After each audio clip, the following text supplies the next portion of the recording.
And even if you were to have like a prompt of 10 different things, right? Like say if you had one prompt of like, oh, like here's 10 different personality traits, here's 10 different superpowers, here's 10 different drawbacks. I like coming up with random list of powers and then just see what I come up with.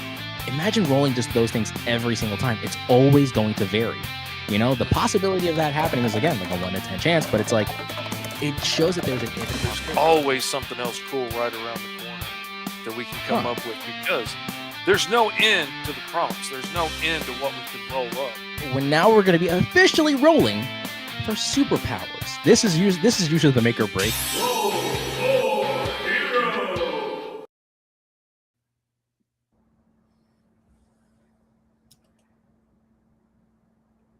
Are we live? Are we good? Yeah, we're live. Hey, yo, and hello, everyone. Welcome to Roll for Hero, a segment of our channels in which we let that dice dictate what on God's green earth we're going to be drawing for today. And welcome to the Christmas edition of Roll for Hero, the first festive episode that I think I've ever been a part of in general in anything. And I can't wait to see where this goes. Hey, yo, and hello, everyone. It is me, your weird, cracked out, fun and wondrous Uncle E, and with me today is my big bearded, bald-headed, beautiful, sexy man claimed to be in 1969. You know him, you love him. He is the big fish in the small pond of indie comics, Mr. Fish. What is up, everybody? Hello to everybody in the comments. Sorry I didn't get the show posted earlier. I've been running around all day doing last-minute shopping. People that know me well, like Katie, know I cannot keep a secret to save my life. Like, I can't lie. It's part of the OCD and the Tourette's. I will just yell out whatever I bought you for Christmas. What is up, Kyron? Good to see you, man. Hey, yo, and hello. Hey, yo, and hello. Hey, yo. Ho, ho, how we doing? Second to buy my wife's Christmas presents, or else I will just tell her everything that I got her. So I was busy all morning today when I'm usually setting up the show, going shopping. So, there we go. I've only got to make it one day to not tell her the stuff that she was there with me when I bought. Yeah. Yeah, see, this is where you and I differ, because you see, my future wife and I, we more or less kind of told each other, given the circumstances in our lives, we're like, look, we're going to have like primarily Christmas to ourselves. So here's what we're going to do. I'm going to get you one thing. You're going to get me one thing. This is going to be like, for now, the end all be all, because, we got things going on in our lives. We got to pay for a wedding and all that kind of stuff. So I'm like, look, what do you want? Just to make it plain and simple for me to get it. I'll tell you what I want. See, I love that. And also, well, I mean, trust me, she loves the surprise. She loves the idea of just opening up a gift and being like, oh, being super surprised. We love that. But right now in our situations, we're like, we really can't afford this at the moment. So I'm like, all right, here's the deal. Tell me what you want. Originally, she wanted the Steam machine, but it turns out they don't come out till like next year. So I'm gonna get that as a birthday gift. But I did get her that really big $300 Lego set, the Lego Dungeons and Dragons set. She's always wanted that one, so she is gonna be ecstatic for that. And then I also asked for a very pricey gift. Me and my wife were talking about it today as we were driving around. I was like, honestly, I would kind of like to do like I've heard some people do in their families, where everybody buys their own gift and then we unwrap them together and everybody gets to see what you got and you get to talk about it. And so like, this is why I really wanted this thing and I like this thing and I'm excited about it. And I like that idea, except for it takes the fun out of getting a gift for somebody. Yeah. But it also takes the stress out of, I could get you something. I might get close to the general area of what you want, but not get you exactly the thing that you were looking forward to. And that's tough. Or like, I've had a lot of Christmases when I was young and like, me and my ex-wife are trying to, keep the kids alive and stuff, much less be able to buy presents. And like, I really needed a new graphics card for my computer that was $200. Neither of us could give $200 to each other at the time, but I would get like $300 in gift cards to Hobby Lobby and all kinds of different little knickknacks that I didn't need, or like pencil sets that I wasn't going to use. It's like, if you just gave me cash, I could have got the one thing that I really needed. Yeah. But, and then also to address some of the comments, some people were saying like, I didn't even know there was going to be an episode today because it is the day before actual Christmas. It is Christmas Eve. Hence why this is going to be our first holiday episode, which is why the thumbnail is of me looking like an elf and Mr. Fish, respectively, looking like Santa Claus over here, as we are trying to deliver the gift of an episode of Roll for Hero, you know? And speaking of Roll for Hero, Christmas themed episode this time, and we are going to design some wintry Christmas type themed characters depending on what we roll up. And this time we're each going to roll up our own characters, so we draw something completely different from each other, and so we don't end up both doing elves or whatever, or whatever we exactly. Not only that, but this is also still going to stay in the theme of our science fiction universe that we are still completely building up. So for the past couple episodes, we have actually been creating this entire sci-fi universe. We created Jupiter Jack, Meteor Mandy. We created the evil villains and the henchmen, and we even created some other aliens that happen to have a very deceptive look to them, if you will. Mm-hmm. And next we are going to be basically taking Christmas characters and just chucking them in space, kind of like how Santa Claus visit Darkseid to give him his lump of coal every year. Jetpacks, bubble helmets, the whole 9 yards. Happy holidays, Philip Walters. Now, Mr. Fish, how about we get on to showing what we ended up drawing on our last episode of Roll for Hero? Do that right now. Okay, here we go. There is the character that you rolled up last week. I'm going to leave this the size it is just because it's going to make it a lot easier to edit later. Yeah. But here's your character. Did we ever end up getting a name for him? I believe so. Let me actually check the, vast variety of all the characters.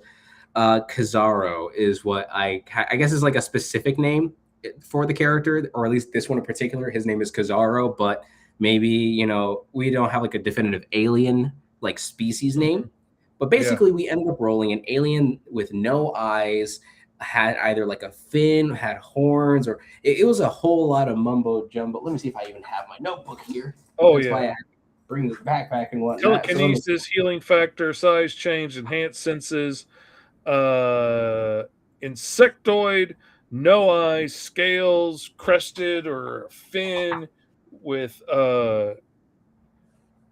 human mouth and 4 limbs and 4 regular limbs. So this was just like a whole mess of craziness. So trying to come up with a consistent character concept was definitely something, and I'm very glad by what I was able to create here. So if you can't kind of tell from like the characters, like overall, like like a little bit behind him, it's actually like a bug or like an ant-like butt or something like that. I don't know the proper term for it, but there's no eyes. He actually has more nostrils. He has this very like scaled, armored insect kind of a vibe, which honestly I really, really like.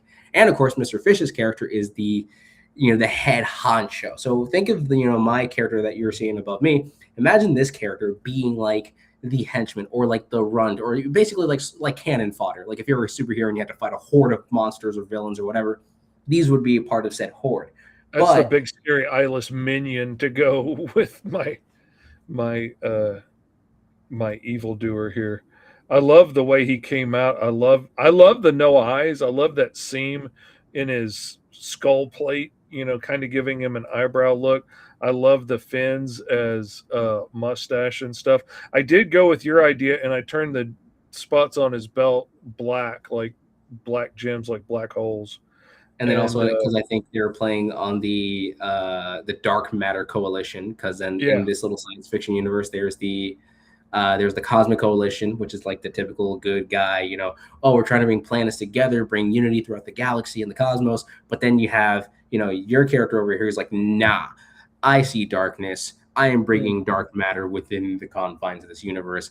I am bored with this, blah, blah, blah. Like he has this whole, these are the characters, by the way, that are actually the reason as to why our characters even have powers to begin with. Oh, yeah. Which was something that I added in to, for my cover, I did a scene here with, like, the scene where, Lord Dominus is shrinking them down, and where they end up getting their powers and end up facing off in a fight with Yordu Kazar there. And I thought that came out really cool. I love the the old school feel of it. I almost wanted to put like word balloons and stuff on there because I love that in the old comics where they're talking on the covers and stuff. But I think he came out really cool. I think that came out really good. I'm just as surprised in how well that came out.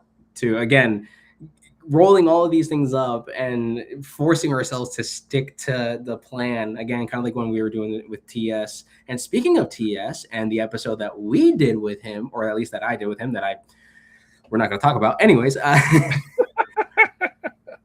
Yeah, y'all came up with really cool characters on that one. You rolled up some wild things, and I remember as I was watching the episode, I was thinking of like what I would do, and I started getting ideas. And the more the story went on and the more y'all evolved your characters, the more mine kind of tweaked and changed in my mind. But I was on the highway. So when I got home, I came up with my version that was much more like Huggy Bear from Starsky and Hutch inspired, who was like, the pimp that was, their CI that they could get answers out of about what was going on, in the underground world. And I kind of liked the idea of having, like a con man pimp style, bad guy. And then Dadpool came up with the name Deceptile as we were talking last time, trying to come up with ideas for our new characters. I was like, nope, I'm absolutely taking that for my character, for the name of these characters, period. And the idea of them, having all these tentacles, but they have scales and they can shapeshift to look like other things and all this stuff. I was like, Deceptile fits too well for like this species as a whole, or this faction, or whatever it is of this race. Like the Decepticons, they're Autobots, but they're like a faction of the species. Exactly. They're all Cybertronians, but the Autobots that are like the good guys. Decepticons, which are the bad guys. And then not only that, speaking of, so for context, here's what we rolled up when doing this here. So this over here is TS's drawing, and then over here is what I ended up doing. So we rolled an alien with 7 tentacles, with a human-like body shape, with scaled skins that has patterned spots and stripes. I did primarily more spots because it was easier. They had like a sonic emitter, so they did have a mouth, but they probably didn't like speak a proper language. So they can only speak via, through that sonic, or through that voice emitter. They had like electromagnetic organs, so if you cut them, you might see more electrical waves rather than blood. Who knows? They live in a technocracy, and they happen to have a skill of being shapeshifters. Hence why they are the Deceptiles and whatnot. And also they have multiple organs. So you can kind of tell with my character right over here that I was trying to use like all the limbs or all the tentacles to the best of my abilities. Also, these are aliens that happen to have 6 eyes that are on stalks, and they all kind of like just kind of worm and flex around and whatnot. So with my character, I made her look more like a typical Westernish, sci-fi-ish bounty hunter, where she has 4 arms, she has 2 legs, and she has like a tail that could, either be like a 3rd leg or something else. And her eye stalks actually go above her eyes or like above her hat. I don't know. It's just a funny little design choice. And then, TS took it to a very different direction, giving it a very like scary look. And I'm like, why didn't I like actually think about making my character look horrific? No, because I had to make mine always look, pretty and dainty. And for those that's the thing. Our imaginations all went in way different directions, and and I like to think, even with mine, that this is a look he's choosing. It could be anything. He could look like any of them if he wanted to. And like when it came to the 6 eyes on stalks, I went with 3 eyes on 2 stalks. But in my mind, he can switch that to whatever he wants. He could switch it to being 2 eyes on 3 stalks, or 6 on 6 if he wanted to, or 6 on 1, because in my mind, between their body and scales being able to move and shift, and then with the technological advances and stuff that they have, I think like he's got like a hologram emitter that if he can't copy it, he can make it look like that, and he can like take up the space by changing his shape and the length and positioning of his tentacles and whatnot. But once you put a hat on yours, I was like, I got to do a hat, because that was cool. But I had to do it different. And then I started looking up like, what outfits did like Huggy Bear wear in the show, and what did Snoop Dogg wear as Huggy Bear in the movie, and so I had to come up with this cool like suit and stuff, and I like the way it came out. I think it's funny, and in doing so, I also came up with a cover. Whoops, that's not the cover I need. Where is it? When I saw that on the thumbnail, I was laughing so hard. Yeah, I worked really hard on that. That was amazing. But yeah, I've got Jupiter Jack and Meteor Mandy like grabbing him while he's in cahoots talking with these two other strangers in the background. And I love the like look on his face as he turns around, and they're all like do. Yeah, I'm not with this guy, trying to get out of there before the cops spot them with this guy. And I just love thinking about what were they talking about, what kind of deals were they working before the cops busted in and started asking questions. But anyway, that was a lot of fun. I'm loving like this whole, and again, I love this. I love the fact that we're like diving into this universe, actually like getting to expand upon it a lot more. Not only that, but it's also like we developed the heroes for this. We have the definitive, like in my opinion, we have the definitive heroes. We have Jupiter Jack, we have Meteor Mandy. Like totally, like those are gung ho the main characters. What are your thoughts on what? Hold on. What are your thoughts on what you think about Karl Urban, who plays Billy Butcher in The Boys, playing Johnny Cage in Mortal Kombat 2? I didn't even know that was a thing. So I think they're going to screw up Mortal Kombat 2 because they always screw up Mortal Kombat movies. Personally, video game movies are really hard to adapt. It's hard. Movies about a titular video game never does well, but movies about the concept of a video game always tend to work better. Best example I have, Jumanji, the newer sequels, both of them, they're about people like living within the confines of a video game, but it's not really about like a titular kind, you know what I mean? Like, yes, it's about Jumanji. And also, like, and it depends on the game. Like, Pac-Man, it's hard to get a lot of story arc out of running around a maze eating ghosts. Like, there's just not a lot to that. And Mortal Kombat, Street Fighter, they don't really have a whole lot of lore. They have a little bit, packed in the cutscenes, but not a whole lot. And there's just not a lot to work with to stretch out a whole movie and make it really interesting to me.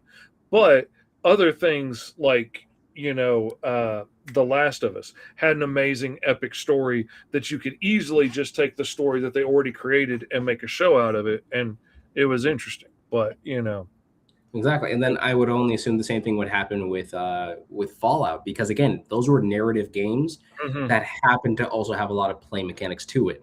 Fighting games in general, like Mortal Kombat, Street Fighter, which I know that Kyron was asking. Again, I feel like those kind of movies, you really got to be like either really patient with them, or you just don't even bother, because those kind of movies, like games to movie adaptations, are never going to be that good. Like, I wasn't alive during this time, but I know the most infamous, what's it called? The most infamous adaptation of a video game was the Mario Brothers movie. It had no look or feel to it. I actually remember watching it and being like, wait, there was a Mario Brothers movie? What's this looking like? It was bad. Yeah. It was horrific. Felt nothing like the video games at all. But again, they had to make a whole lot of lore and stuff out of a game that didn't really have a whole lot at the time. It's been fleshed out a lot more now over the years in all these games. So the newer Mario movies have something to work off of, but still they're adding to make it a full movie. Red Dead Redemption would make a cool movie. My thoughts on the dude playing Guile in the Street Fighter movie is Guile looks stupid. But Guile's always looked stupid. Guile looks stupid in the game.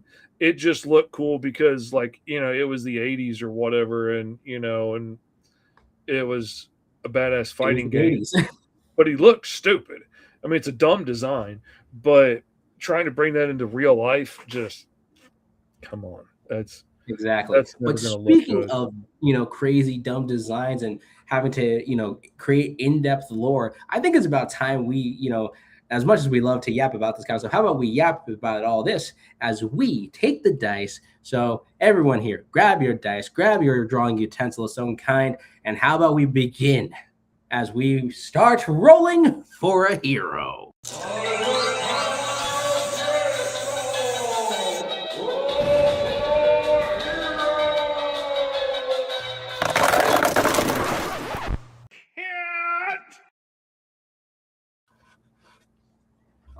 Alrighty, so let me actually get the list over here because I kind of already have them made. There we go. Yeah, I've got them over here too. I can pull up. Let's see. Well, I got them right here. Okay. Actually, you know what? Hold up. Wait. I have the We'll leave occupation. That's perfect. That works great. That works way too well. We should probably have this set up a lot more as we're moving on. Like, I have one screen, you have the other. It works. But speaking of, all right, so we have, I guess you could say like the occupation, but in other words, it's more like what are we taking this character and what are we going to be adapting them as? And then we also have the actual list of said characters.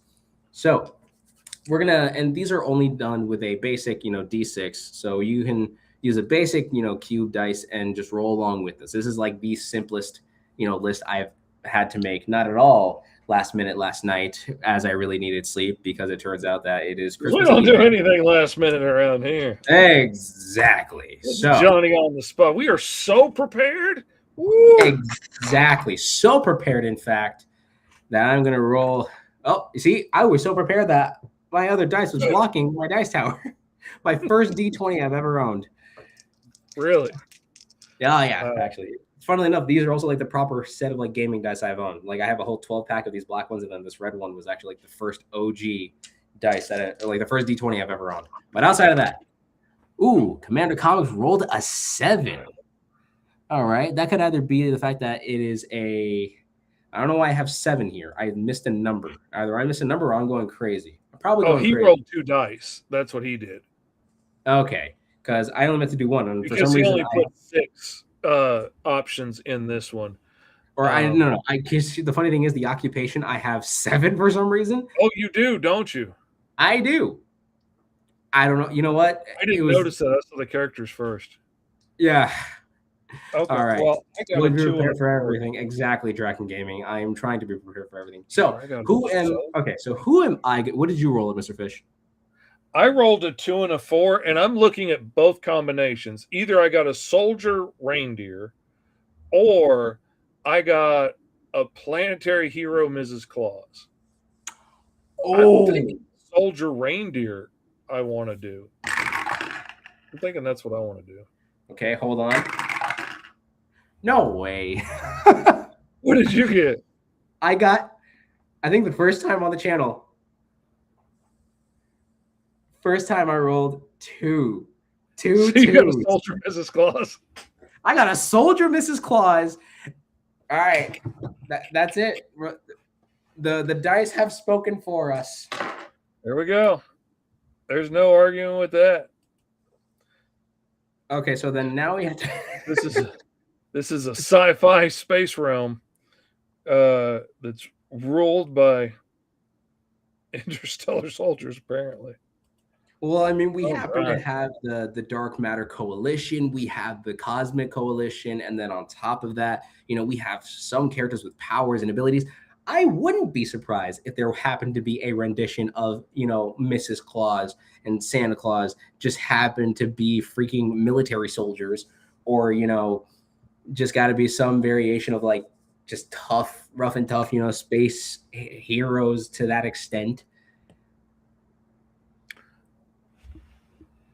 And my question is, okay, how evolved are these reindeer? I'm going to roll another one to see how high or low their evolution is.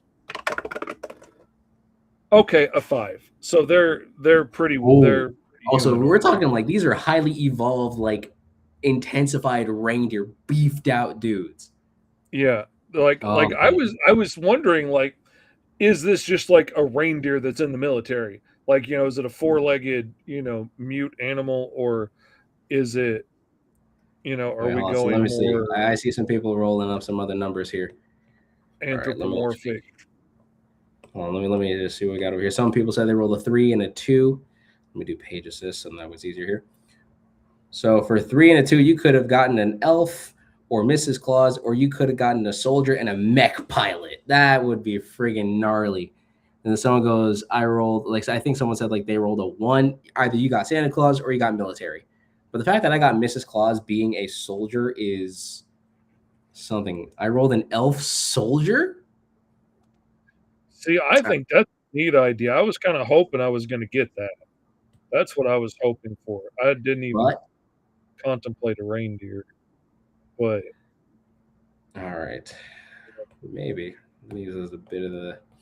All right, so now we have our. I feel like we should like. Obviously, I don't know how. If you could, it would be neat to play some like.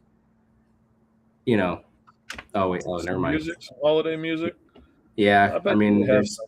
Look. it has some here, but what are your thoughts on the upcoming Clayface? Oh yeah, they movie? got Christmas. They do.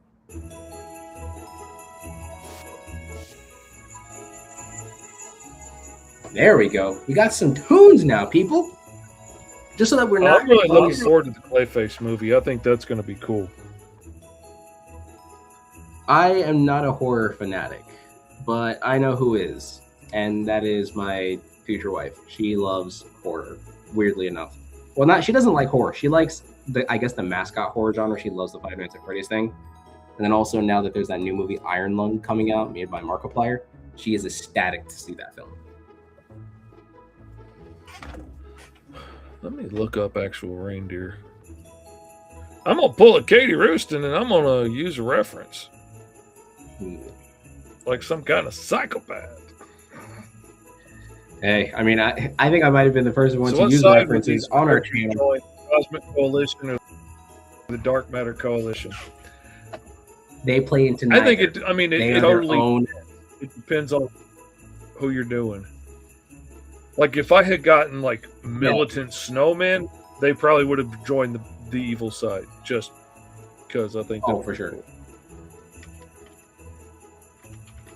But like if it's Mrs. Claus, unless we're doing like an evil Mrs. Claus, I would think she would probably be on the good guy side. I would think. Oh, are you kidding me? She would be again. I can imagine she would have some children with good old Saint Nick, and she's like, "I swear, if I see something wrong happening right now, I will bring myself over there. Don't make me bring your father now. You know how busy he is this time of year." And I can totally see that like backfiring, or like not backfiring, but I can totally see that like being a problem there.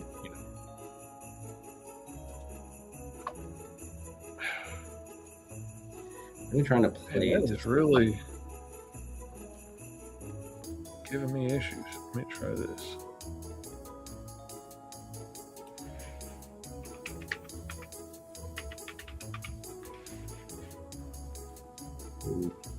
I'm shocked Krampus wasn't on the list for Christmas character. You know what? Could it honestly? I was, but I'm like, I don't know how I feel about that right now. Probably should have. Would have, could have. Oh well. Live and learn. Well, also, like, either you've got to do 6 characters or you've got to come up with like a full 12 or a full 18. And, exactly. So that's the other thing. Like, I had a hard time thinking of like 7 or 8. I'm not sure I could have come up with 11 or 12. Well, it's 11 because you can't roll a 1. So, but still, I would have had a hard time coming up with enough to fill up the list.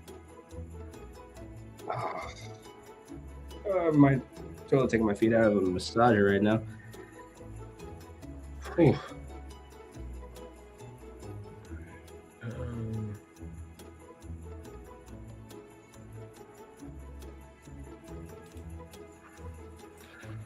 Oh, there's a goofy goober looking dude. There we are. So we're finally getting something going on over here. Imagine this version of Santa Claus and Mrs. Claus having grandkids in the sci-fi world. That would be hysterical. And also that would probably be interesting knowing that the title of like Santa Claus is always going to be like passed down from like say father to son, maybe even to daughter. Who knows?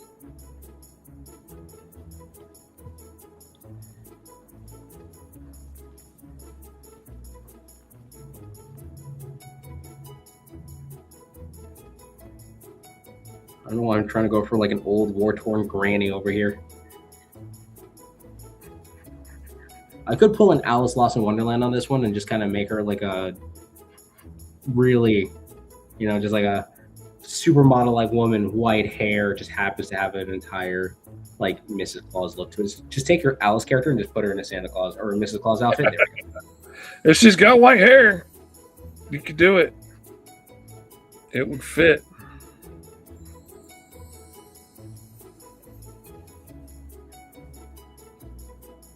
How about Rudolph the Red-Nosed Soldier Reindeer? That would actually, you know what? If I was to take Rudolph and take him and like put him into an entire different situation, I would like use like either his red nose as like a projection type thing, and like his antlers would help, kind of like Death Star style. They would all kind of like go to the nose, and he can use it as like a laser attack or something like that. That'd be hilarious. Man, I would hate to have to draw reindeer in a book regularly. Those antlers would drive me up the wall. Oh, They're so complex. I've had to draw a lot of deer. I really don't like drawing deer because the antlers are so complex to me. Yeah.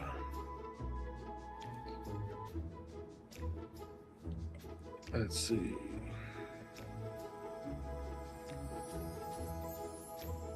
Okay, I think I got something down over here. I think this might be the first plus size character I think I've drawn thus far. A lot of firsts being broken up here.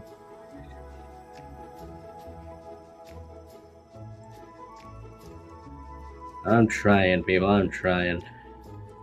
It's definitely something I know I gotta like adjust or make more use out of.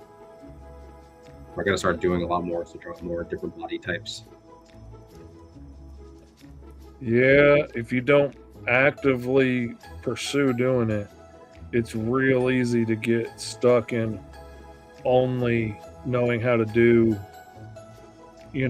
like your Spider-Man sized guys and your Hulk sized guys and your super stripper style women, and not be able to draw just like average people doing average things, which really kind of ruins some of the super heroics.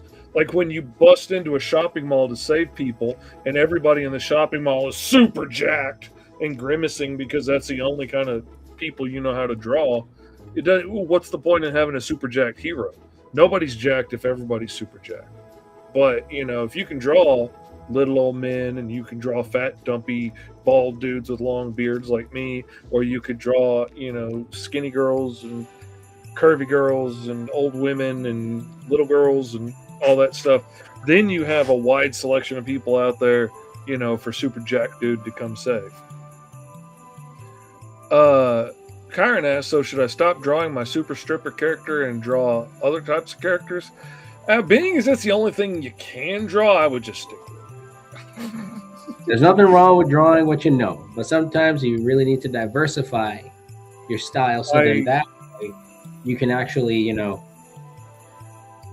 then that way you can actually like expand upon maybe a character that you thought you never would have done. Like for instance, I had this character idea, if I was ever gonna, when I eventually get to this point to the Unbeatables, it was supposed to be like the love interest for Rocket Fist, and you think that it'll be like this, this hot girl who would be like all into motorbikes or anything like that. Nah, it is like the polar opposite. Like Rocket Fist is this character that Chris and I kind of like managed to work together on, and essentially he's like a garage engineer kind of guy, former villain turned hero, but then he ends up falling in love with this girl who works at a candy shop who's actually a little bit more on the plumper side, and it turns out like, her uncle happens to be a nefarious candy themed supervillain, but I think that would still, it still works. And it also allows me the idea of like drawing, like a muscular guy having to save someone on the plus size ring. Katie says going to life drawing classes is a really good way to learn to draw different body types, which is absolutely correct.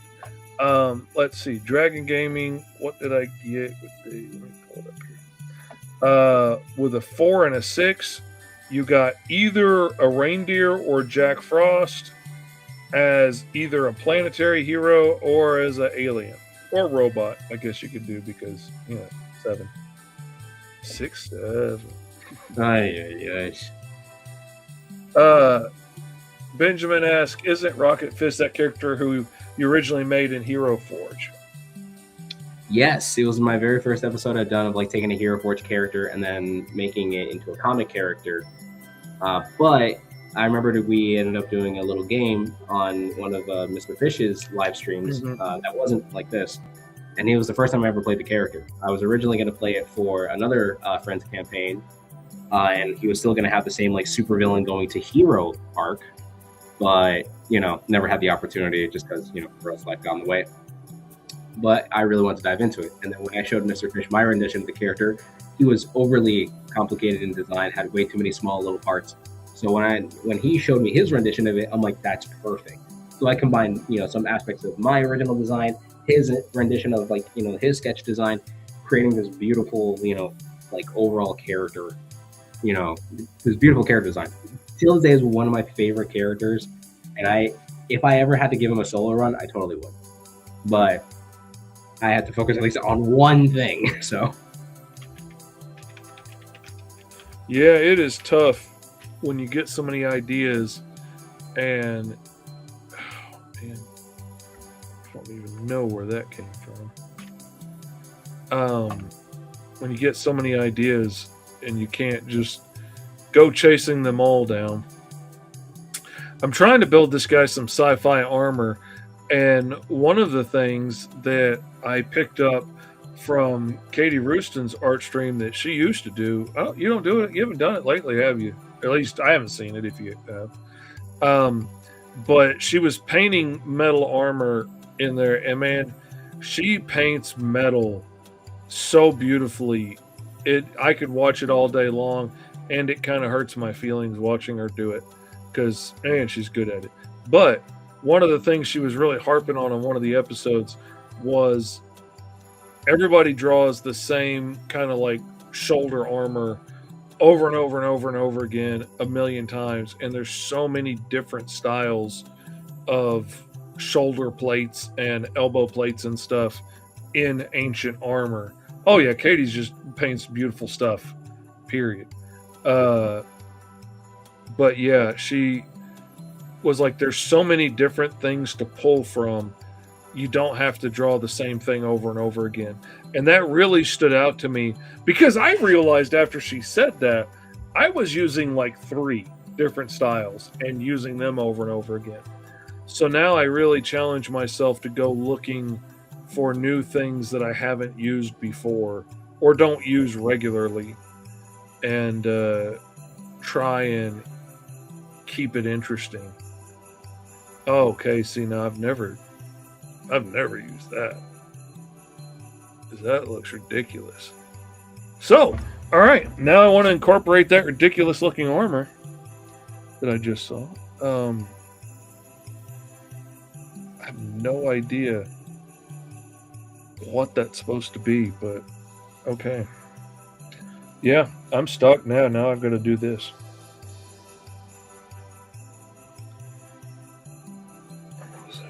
And you know what I'm going to do? what are you going to do?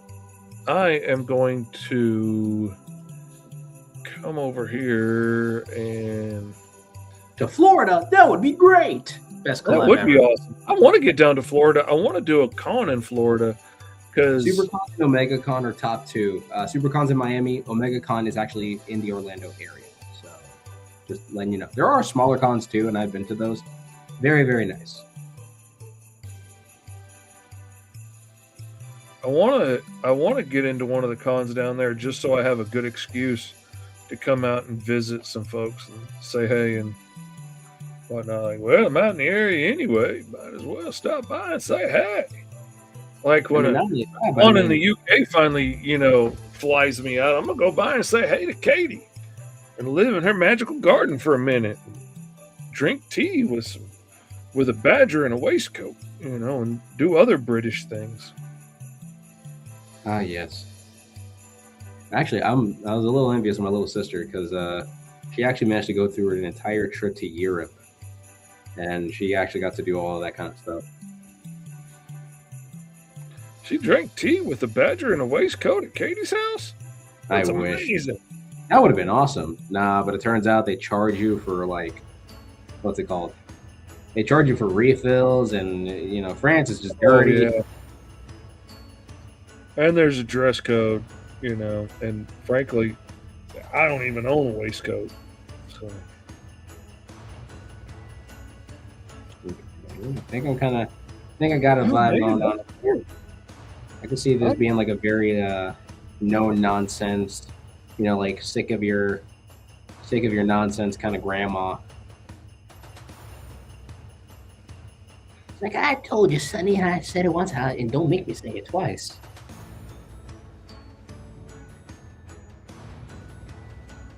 One who keeps her refined beauty through love and war. Turns out she has to keep fighting the Kramposians, a legion of monster Krampus-like aliens that run rampant through one aspect of the cosmos, and that's why she's like top military leader. Because it turns out her husband, Santa Claus, is actually the best cargo pilot throughout the known galaxy.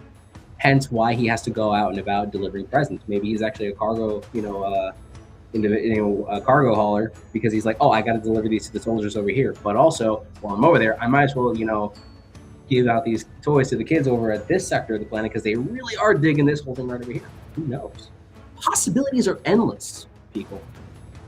thank you, Philip. I'm glad you like the designs. Katie says she'll take me to find the haggis when I come visit. That's awesome. I would try it. I'm not saying I'd eat a whole thing of it. I might pay for a whole thing of it, but I'm not saying I'm going to eat a whole plate.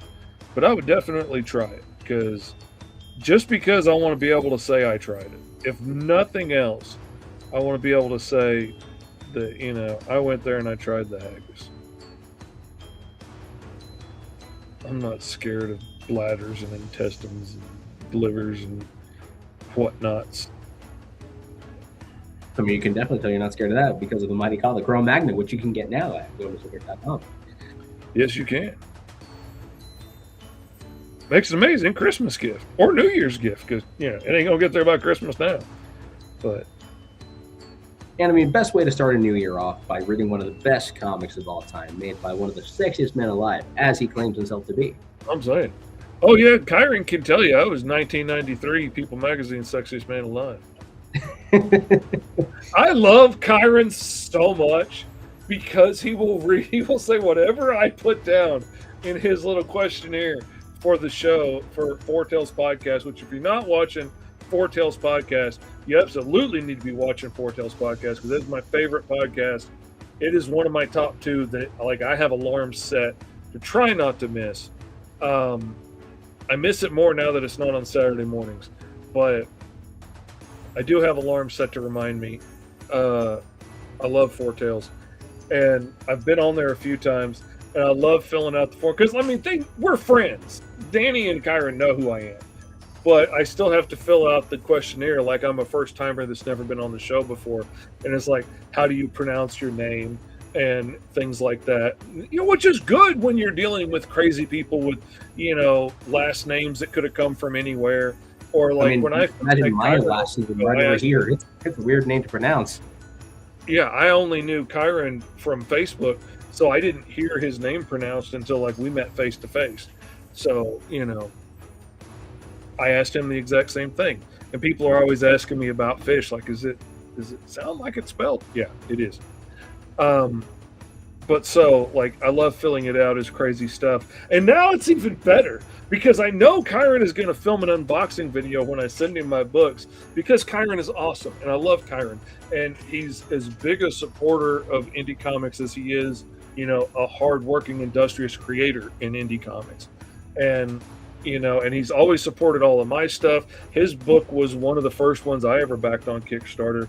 But I know he's going to do an unboxing video, and he's going to read my thank you note out loud on camera, blind, for the first time. So when I started the one last time on the campaign before this, was like, what up, bitch? Just because I wanted to hear him read that on camera, and he did not disappoint. I laughed so hard. Then I did it again this time too, but only because I love him. I text Kyron more often than I text my wife. Actually, we send so many memes back and forth to each other. He rates high above my wife, in Messenger, when I go to send something, he's usually first place. If he's not, something's up. Yeah, Benjamin says he's shocked that we both rolled Christmas soldiers. But let's see. He also says I did design a variant of Jack Frost whose powers come from mech armor that is mainly ice-based. Oh, see, that's a cool idea. I like that. I like that a lot. Okay, I've got the ancient armor design incorporated into this to give, my sci-fi armor a feel, a vibe to it, something a little bit unique that's not necessarily like everything else. But now I also want to incorporate an actual military feel to it. So I'm looking at lots of pictures of military gear and trying to think, how can I incorporate it into it? Because I'm trying to make her look like an aggressive old granny. Helmet's really tough to incorporate when you have giant antlers. So, and if you've got big antlers like that, your head is designed to take an impact. So I'm thinking they're not going to worry as much about antlers, about helmets, but the goggles they probably would do. So how do you design goggles or glasses, tactical glasses, for something with its eyes on the sides of its head?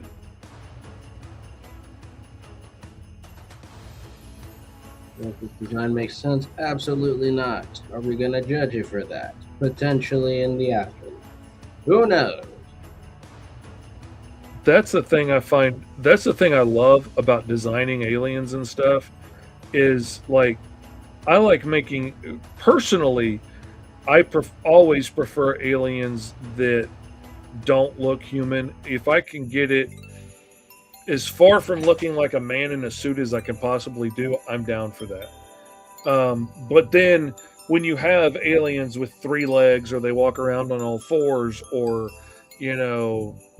their entire torso opens up as a mouth, or whatever you're doing that's, completely inhuman, then it suddenly boasts a lot of other questions. It makes you ask things like, what kind of clothes would they wear if, like, they don't have fingers? Like, how would you put clothes on and make it wear, make them work?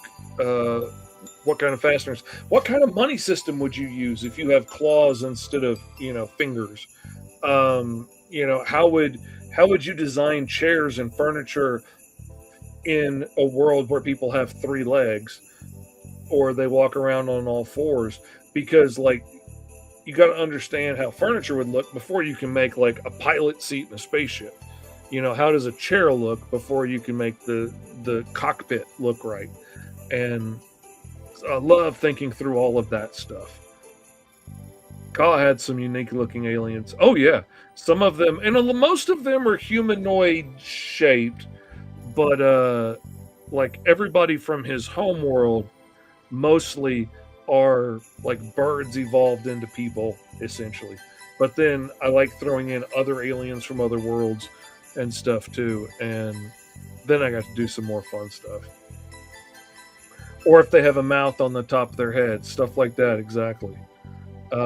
That's another thing I like to do, is move the parts of, like, the head around. Like, the eyes don't necessarily have to be above the opening, to your gullet. Like, you could have the mouth be on top and the eyes be on the chest or the shoulders or something if you want. Like, it doesn't have to be based the way our creation did it. Like, there's a million other ways you could do it. And I like playing with that stuff. Oh, also imagine an alien that looks like a centaur. Absolutely. Or would they even wear clothes at all? And see, that's something that I think, some wouldn't. And I think that needs to be included more often. But then I also think a lot of them would, because, like, even if, like, say your Wookiee doesn't need to wear clothes on an average basis because of where they live and their fur and whatnot, if he's going to be traveling in outer space and doing anything with potential loss of atmosphere in his ship, or have to do any work outside of the ship in space, you would need a Wookiee spacesuit. You know, so what would a Wookiee spacesuit look like? Things like that. And when you have soldiers and pilots and stuff traveling through the galaxy, I see them more often in my world as like wearing like old school pilot uniforms or something. Like, what would be the uniform you would wear piloting this ship through outer space? Let's see. I had a thought with my design and the visor for the alien with eyes on the side of its head. Yeah. Unless you want to get anyone screaming, "Ah, it's naked!"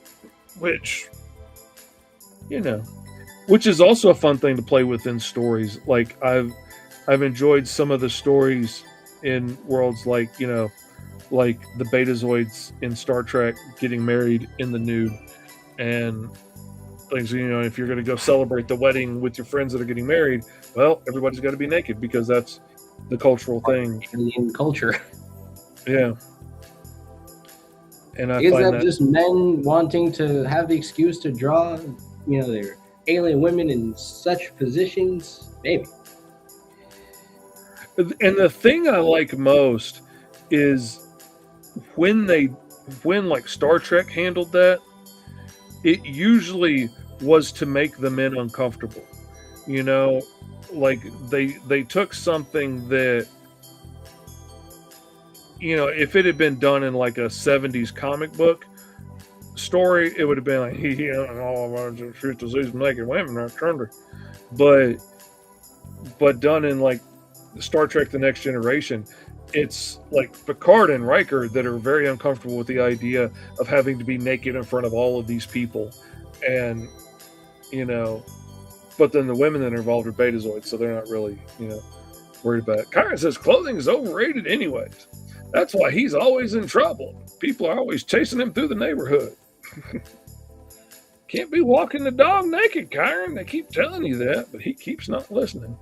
Oh, come on, Kyron. You're better than that. Too good for clothes, Kyron. That's what we called him in high school. All right, maybe I'm... Because I like the little bangs that I give her, but I'm like, yeah, I like this more, you know, giving her this... I guess I'm going more military by giving her a little beret. Making it look like a little Christmas tree type of Is that a badge. claws core? Exactly. That's what I was thinking. When I thought of military soldier, I'm like, oh, like the Claws Corps. Or, you know, like, since you said it like that, but it's like she's, you know, one of the high-ranking members, if anything, is like second in command to the Claws Corps. Mm-hmm. An independent rank within this government, within the northern sector of the galaxy. Cold, barren, but yet somehow managed to find life. Oh yeah, this whole sector of space is the Northern Territories. That would be funny. I actually came up with another sci-fi character concept called Bruno Buck. I don't know why the name just sounds like a fun, like roguish, you know, rough and tough kind of hero who just kind of barely makes it through the galaxy, has to steal a bunch of different kind of spaceships, and I was like, oh, Bruno Buck, you know, the space outlaw, think like Star-Lord, but like actually like a legit cowboy. And he's like, I'm from the western sector of the galaxy, and I want to make my way eastward. And then he comes across like, you know, alien ninja samurais and whatnot. Because I think that would be Sounds like a fun book right there.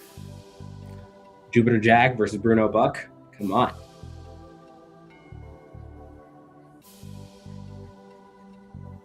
It's a title waiting to be written. It's just the only downside is that T.S. Luther really wants to do the absolute rendition of Jupiter Jack, so he wants to do absolute Jupiter Jack. Oh yeah. What's different about the absolute version? Like, So in the absolute universe, for context, there's something that has to be taken away from the members of the JLA. So for Wonder Woman, she no longer grew up in Themyscira, but she grew up in Haiti. Superman never fully lived on Earth as a person. His humanity was taken away. Batman, his wealth was taken away. So now he's like a working man. Hence why he was like an absolute unit, if you will, being like a brick house, being a construction worker. You know, the fact that he had to actually work and not be like this billionaire guy. So what is it that we would have to take away from Jupiter Jack? I feel like we would have to take the wonder and the whimsy away from Jack himself. I feel like he would be that kind of a fun, cosmic, like rogue, not like, the fun roguish kind of hero where he's like, oh, how dare you? Time to get you back into the slammer. But like he's the kind of guy that like laughs with his kid sidekicks after the adventure. When will he learn crime doesn't pay? Exactly. And then like Meteor Mandy was also kind of like that fun little like, jumping off point where it's like, oh, how about it's like, oh, you're going to have to know how this works in the slammer. Meteor Mandy pops in, adding on to the joke. But in this case, absolute Jupiter Jack would actually have no wonder, no whimsy in his overall, like form of just in his being in general, because maybe he's actually been part more into the grim reality of being a space hero, having to actually fight in wars, actually having to suffer the repercussions of what he had to do. And maybe the event occurs where he does obtain the powers of being able to grow to the size of Jupiter, having these cosmic abilities, but knowing that there's a consequence to it, not looking at it from a sense of wonder.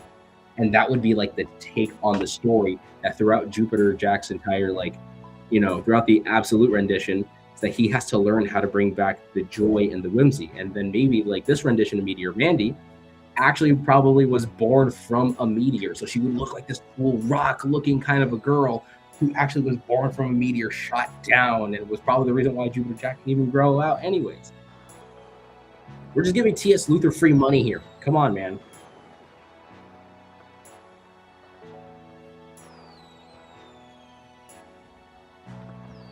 Whew, man, I'm yapping. Yapping. So I wonder what got taken away from Martian Manhunter. Because I've seen snippets of the absolute Martian Manhunter book of people doing like reviews and stuff of the story, or like recaps of the story, and I'm curious what got taken away from him from the one that we know. That's actually a really good point. I believe it's the fact that he's not a Martian. They took away that fact that he's a Martian because he's actually like a telepathic alien that travels through like person to person. So the person that we're actually following is an actual legitimate cop who just now happens to be, partnering up with the Martian Manhunter. But the thing is, he calls himself a Martian, but he's not really a Martian. He says it's just for clarification. Be like, I'm a Martian, okay, just generally speaking. I see, said the blind man To his dead brother.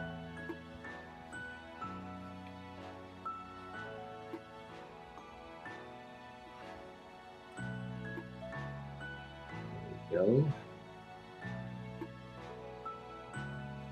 Kyron says, I haven't read the Absolute books yet, but I heard it was created by Darkseid. Is that true? Yes. So the entire universe was created by Darkseid to kind of like see if the heroes would even still be heroes, even if there was like a core aspect of them kind of taken away. Again, take away Superman's humanity. Will he still save Earth? Take away the idea that, Wonder Woman was grown in Themyscira with the Amazons. Or like, would Batman still be Batman even if he didn't have his millions and his billions to make his crime-fighting gadgets, and instead it was given to the Joker? It's like that kind of. That's the kind of unique take on such a thing as that.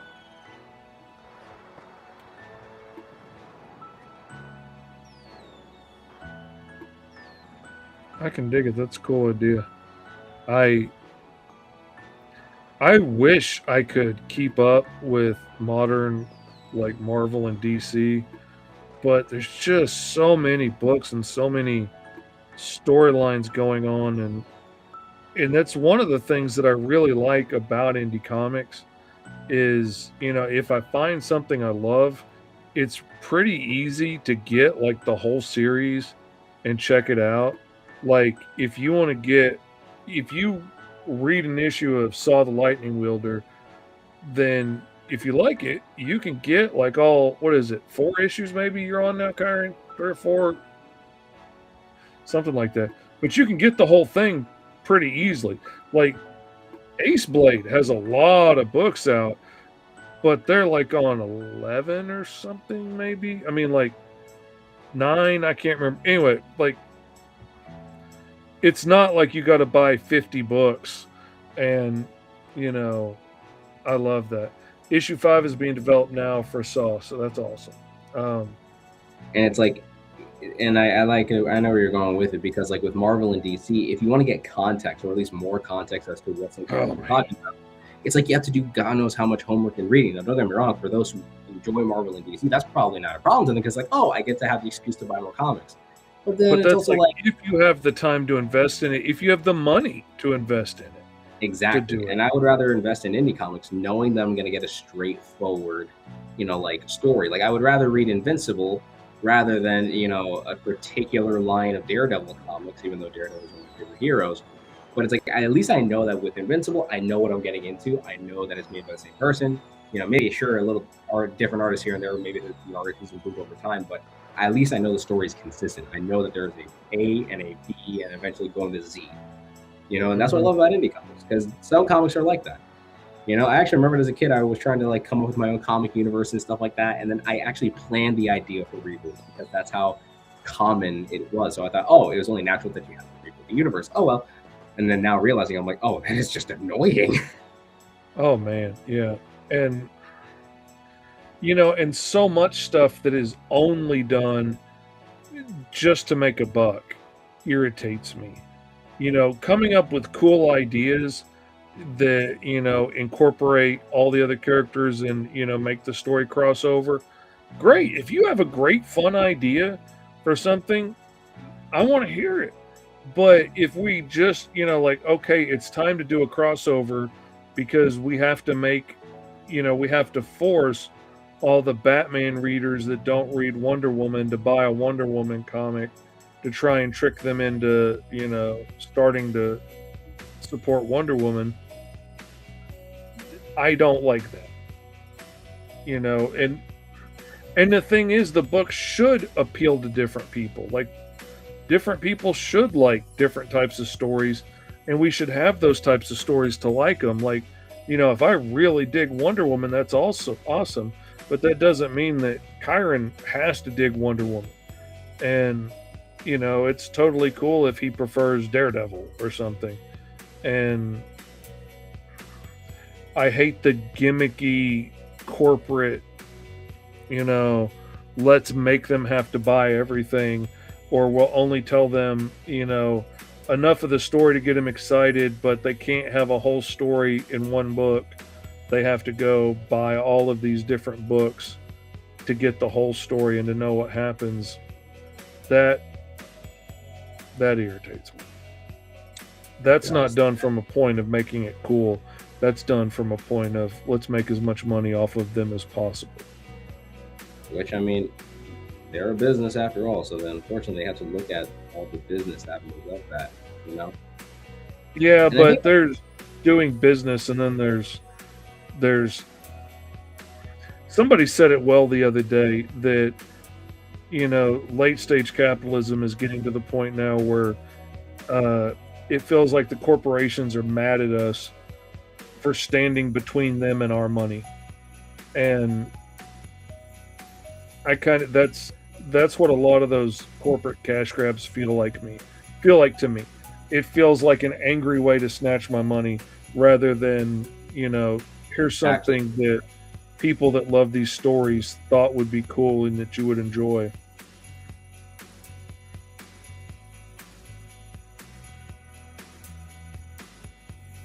But like you said, with things like Invincible and stuff, like, you can tell a cool story and make it fun and exciting, and people will come out in droves to want to support it.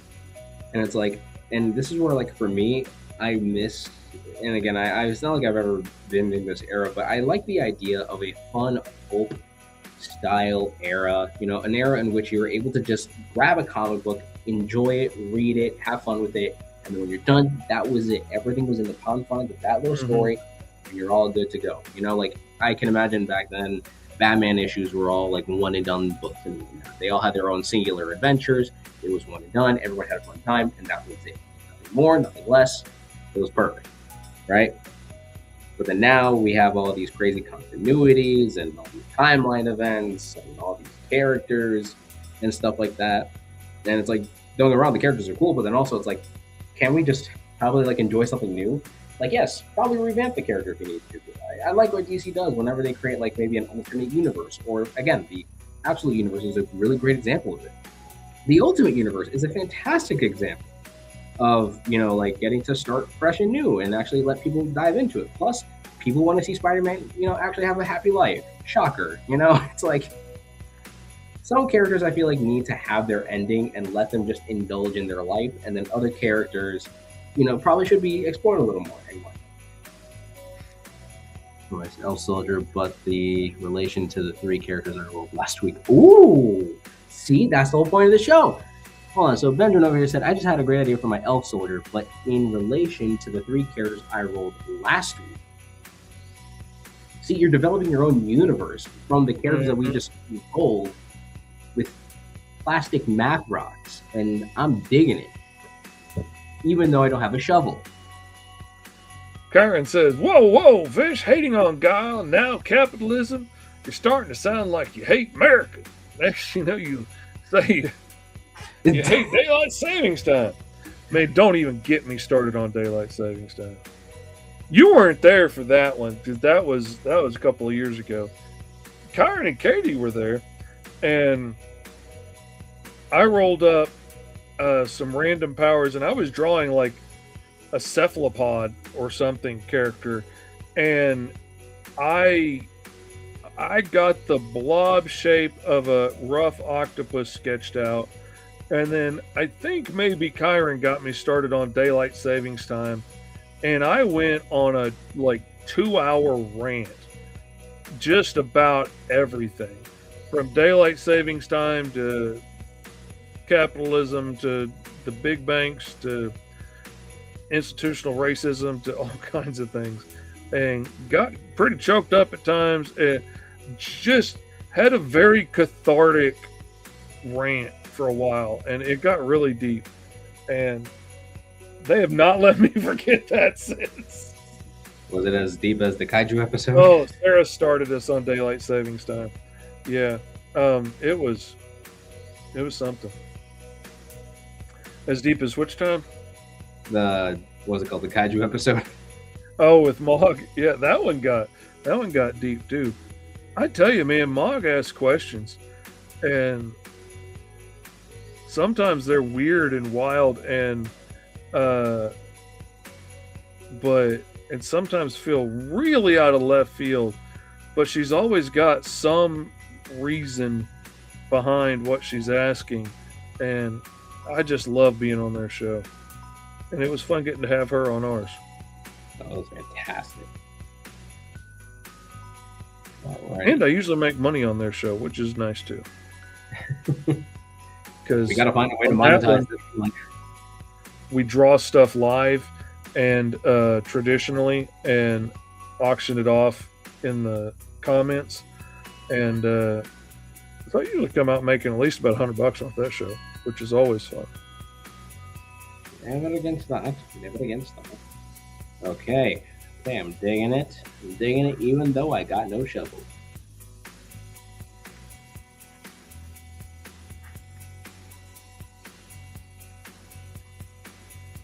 Okay. First time I was on that show was with Kyron, and he beat me on the auction. He got way more for his drawing than I did. It was so deep, he didn't even finish the drawing. Oh, yeah. I got a sketch of the rough shape of like an octopus out or something, and then that was it. That was as far as I got. Okay. Now, the real question is, do I make this a black Mrs. Claus or a white Mrs. Claus? I think I know what I'm doing. I don't see many. I've seen a few black Santas, but I've never seen a black, Mrs. Claus. So, You just ain't been looking hard enough. you're probably right, but it has. I have Tell you not what seen. you do. Go to www.black.mrs. Yo, I don't know if I need to be on such sites as that. Not that I'm Probably racist. not. No. Eskimo Mrs. Claus. It's Inuit. Thank you very much, Kyron. You're racist. Hey, listen, that's why I love NASCAR. Okay, don't get it twisted.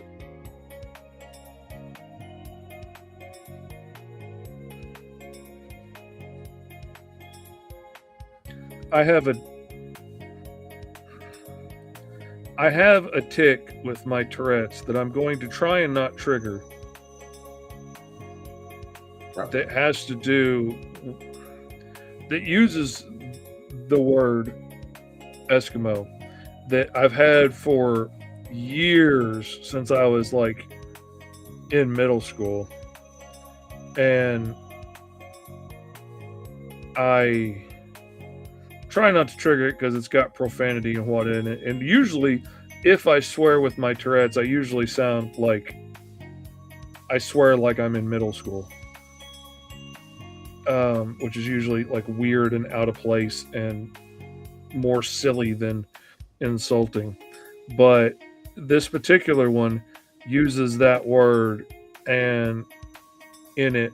And when I start to tick that for very long, eventually it will start to bother me that I'm using that word and not Inuit. And then the tick will change to a secondary tick that is, blank an Eskimo, not an Inuit.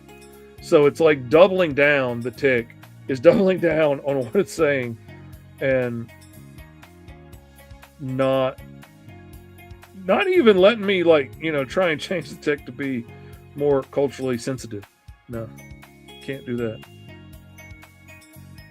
It wouldn't be Corporal Ollie if it wasn't trying to be as. I tell you, Corporal Ollie is a crazy thing. Like, it sounds sometimes like it can be so intentional. Like, I've heard some kids with Corporal Ollie and some grown adults and stuff. I know, because I have a lot of friends in the Tourette's world now. I wish I'd had more growing up, but I have a lot of friends in the Tourette's world now. And have heard many a tick. And it can sound so intentional sometimes and sound like it's aimed directly at you when it's not. But it's so weird. And also, I think a lot of times, what triggers a lot of ticks. What's up, J-Man? Good to see you. Merry Christmas. I think what triggers a lot of it with a lot of people is anxiety to a point. And when your Aunt Barbara comes to a family get together, that we're not supposed to mention the divorce, and we're not supposed to mention that her husband ran off with that 20-year-old blonde bimbo with the big boobs, and we're not supposed to mention all the weight she put on since the divorce, and we're not supposed to mention her drinking problem, because these are all socially unacceptable things that we're not going to talk about and make her feel bad. And for the average neurotypical brain, your brain would say, okay, these are the things that we don't talk about. We're going to categorize that, stick it off to one side, talk about everything else. But our brains will start to stress out over that part that we're not supposed to say. And until eventually that's what ends up coming out. That's what ends up shooting out instead of, and it can work super fast sometimes, and it can work faster than I can think sometimes. But so it can feel really aimed when two guys are walking through Walmart and and my buddy yells out that they must be gay or something, and it feels like he's particularly trying to insult these two guys that are walking next to each other, but it's just those two guys being in vicinity triggered that thing in the back of his head that triggered that tick. It's crazy, man. I'm lucky most of my Corporal Ollie is not super offensive. Most of it's just stupid, like yelling out things like hot potato or yellow rubber tugboat or something stupid, or knowing's half the battle, G.I. Joe. But it can sometimes, man, it can be so fast sometimes, the stuff it comes out with. And sometimes, honestly, it can be pretty funny. Sometimes it can be funnier than I can. But it still fascinates me, even though it's made my life miserable a lot of the time. It is fascinating. Let's see. Benjamin says, but I do have to admit, I cheated a bit for my Gothic superhero universe. It has sci-fi elements, and I fused my original characters, creating anti-heroes. Cool. Hey, listen, there are no other rules. You know, if you want to combine, listen, we put aliens in a steampunk universe. For all we know, we could actually somehow divert this entire sci-fi thing, and we could just shove ourselves right back into that whole thing all over again. You create your characters, you have fun with it. The whole point of this show is to basically just have fun, roll up some fun characters, challenge your imagination to see how a character design works, or just Frankenstein it and just see how weird of a thing that you end up making comes out. So it's like, again, it's just a roll of the dice. And that's why I love the show, because I never know what I draw, and that is always like the most interesting aspect of this show, because I'm like, I don't know what I'm going to draw, but I know it's going to be a lot of fun today. Oh yeah, if you had let me pick what I was going to draw, I would have been drawing an ace of giant, like, Icemen or something for an alien planet that would be fun bad guys to throw at, you know, Jupiter Jack. Or I would have done, you know, a bunch of, like, soldier elves from outer space. Doing a freaking reindeer with a jetpack and a goofy suit of ancient armor and stuff, and trying to make him look militant and a little Christmassy at the same time, I never would have tried to do that. I mean, so far I'm kind of digging this like militaristic Santa, Mrs. Claus over here. Oh yeah. And the fact that I decided to go around making her black, I think that was just kind of, I think I'm like, you know what? Again, I really need to challenge myself. I have drawn maybe a good handful of black adjacent characters. I did a lot of fantasy elves, a lot of black elves, and some other warriors here and there. But I don't think I've ever done like any, like, it's never really crossed my mind. So I really want to also really push myself beyond that and feel like I need to diversify my art. It really meant a lot to me when I was illustrating 5-star, and I had a lot of black comic creators that I love and respect tell me what a good job I did drawing the characters in 5-star. And that meant a lot to me, because I realized at one point in high school, and in high school, I was, you know, in a small town in South Arkansas, and like the student body was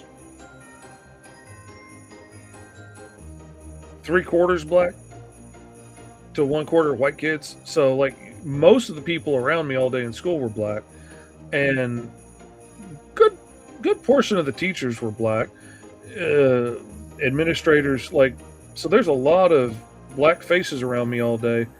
And I realized I had only really taught myself to draw white faces like Superman and Green Lantern and, you know, Batman, and I couldn't just easily draw a picture of the Homecoming Queen because I hadn't trained myself how to do that. And when I realized I had such a huge deficiency in my artistic ability, that I wasn't going to stand for that.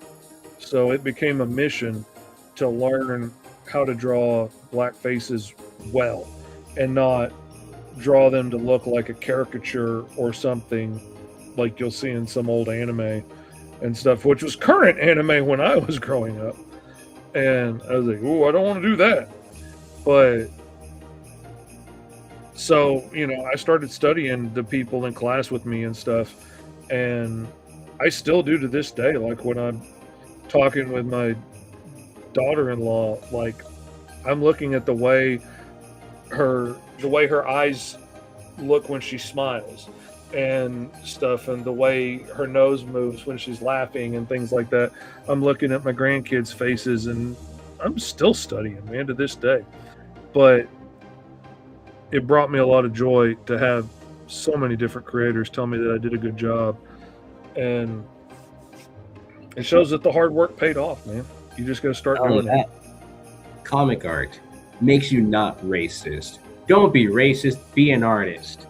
Learn how to draw all kinds of faces, and therefore, racism ends.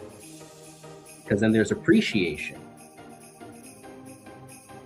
towards other individuals. Let's Yep. see.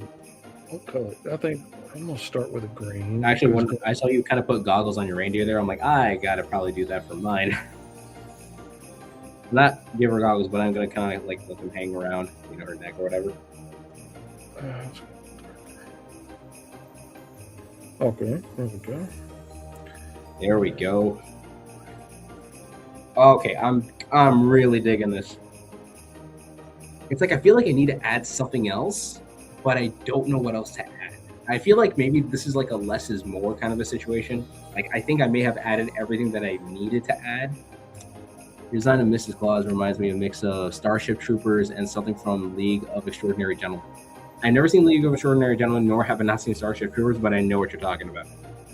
Because when I thought of militaristic Mrs. Claus, I'm like, okay, I can see this being like a really rough and tough kind of lady and whatnot, being very assertive. The original was gonna make her white, but I was like, nah, let's actually do something different. And I'm actually kind of really glad that I went this route. Yeah, she's looking good. Looking fabulous.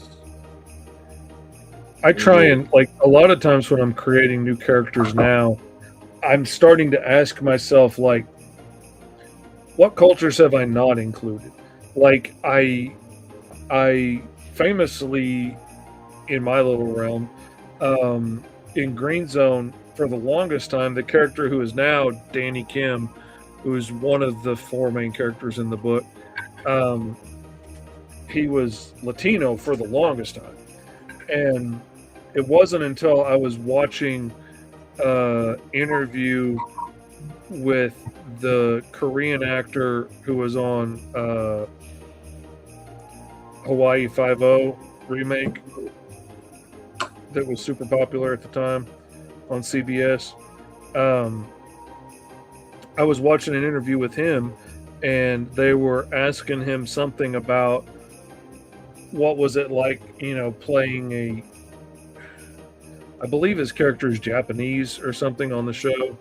And, what is it like being a Korean actor and playing a Japanese character or whatever the character he's playing is supposed to be. And he's like, I'm so used to it because nobody ever writes Korean characters. It's always either Chinese or Japanese characters. And, most writers and stuff don't even really think about the other Asian cultures that are out there. And when I heard him say that, I was like, oh man, he's right. I never would have even really thought about it. So I instantly went and changed what I was doing and changed Danny Kim to be Danny Kim. And honestly, I like him a lot more now as a character. Not that having a Latino lead character would have been bad at all, but also there's a lot of Latino representation out there. And there is. I will say there's probably more Latino representation than there is. Well, if I'm wrong, then I'm wrong. But I feel like there is a lot more Latino than there is like Asian or a variety of Asian. Because we have Mexican, we have Colombian kind of being displayed in some other parts here and there. And there's lots of like say Puerto Rican characters and stuff being shown, like especially in like the New York shows, like Law and Order and stuff. Like having Puerto Rican or Dominican detectives and stuff on there is pretty commonplace. But you don't have a lot of Korean detectives showing up on there, and so it's like, all right, that's a good reason. That was a good reason for me to want to make a change like that, not just, oh, let's do something. But if somebody's telling me that they legit aren't seeing their people being represented in media, then by George, I can do something about that. At least in my little corner of it. Hey, and that's always a fantastic effort too. You know, he's actually going out of the way to really show that there are other people that can make up fantastic stories. Again, it's a really memorable, it's a really honorable thing too, because it's not only that, but you're also learning a lot about different facial structures. You're learning about how the reasons why they the way that they look. It's not just man, I spent so much time trying not to sound like a racist on Google, trying to find examples of what makes somebody look Korean and not Japanese, and to try and find what was I going to incorporate into this guy to make him feel unique to this culture that I was trying to do. I was trying to do a decent job of representing. Did I or not? I don't know. But one of the most beautiful things of the whole thing led to, down the road, I ended up becoming friends with Mog and Mel. We're on the show together on SketchUp a lot. They have me on their show to draw and stuff. We have a great time. We became friends. And as it came time to introduce Danny's mom in the book, because his dad had been in there since the first issue, because he's the sergeant over their unit, but it was time to introduce his mom in book 4, and there came this one scene where she's standing face to face with, and she's a human. Her husband is a genome, but she's a human, and her husband is a very human-looking genome, and her son's a genome, but he just looks like a Korean kid. And then all of a sudden, she's in the hospital standing in front of this 8-foot-tall lizard monster dude who's got all the skin burned off his back and just saved her husband and her son's life. And I was like, what would this skinny little woman say or do standing in front of this big behemoth of a monster with, open flesh wounds all over the back of his body and blisters, and he looks like this big terrifying monster. And I was having a hard time coming up with what felt like a realistic reaction from her. And so I called up Mog and I asked her, I was like, okay, your mom moved to this country, very similar situation, would have been here about the same amount of time. What would your mom do in this situation if she was face to face with this giant monster in the hospital that just saved your life? And when she told me what her mom would do, it broke my heart and made me start to choke up. And I instantly had to rewrite the last half of the story. And it's changed the arc that Green Zone will be going on from this point forward. And the mom has now become a much bigger character because of that reaction. But that reaction was so beautiful, so out of left field, and so genuine for who this character in that situation would be. And I understand that motivation well enough to really be able to run with well, if she had that reaction, then she's going to do this and she's going to do that. She's not going to stand for this. And it's so beautiful. I had to add pages to the book just because of the reaction that she gave me. I had to add pages later to have her and his dad have an argument and stuff later on about what's going to happen, and just changes the whole arc of the story now because of what Mog said. And if you want to know what she said, you can pick it up in issue 4 of Green Zone. Issues 1 through 4 are available now at MrFishComics.com or on the TikTok shop, Mr. Fish Comics. But yeah, it's beautiful. I love it so much. And it really kind of surprised me. It was not what I was thinking, but it made for such a beautiful story. I love it. And we're always here for a fantabulous story.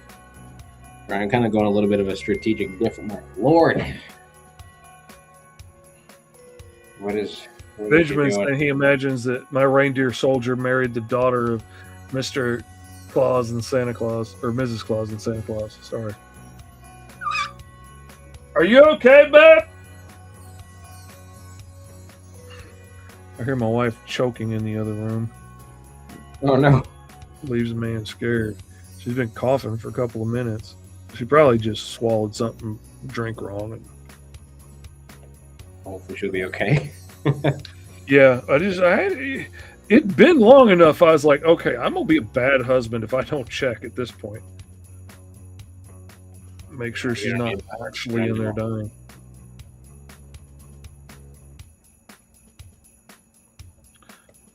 But that's also like back to Mog.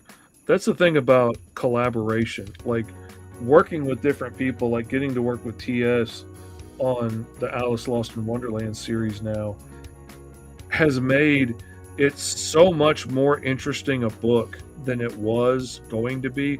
And like it was going to be a fun, violent adventure with lots of time travel and bar fights and stuff. But he's really brought a depth of emotion to it that it probably wouldn't have had, at least not this early yet. And I'm grateful for it because he's really made it a more interesting story getting to work with him. And I wouldn't have that if we weren't collaborating together on it. I tried something different here. I just don't know how I feel about it.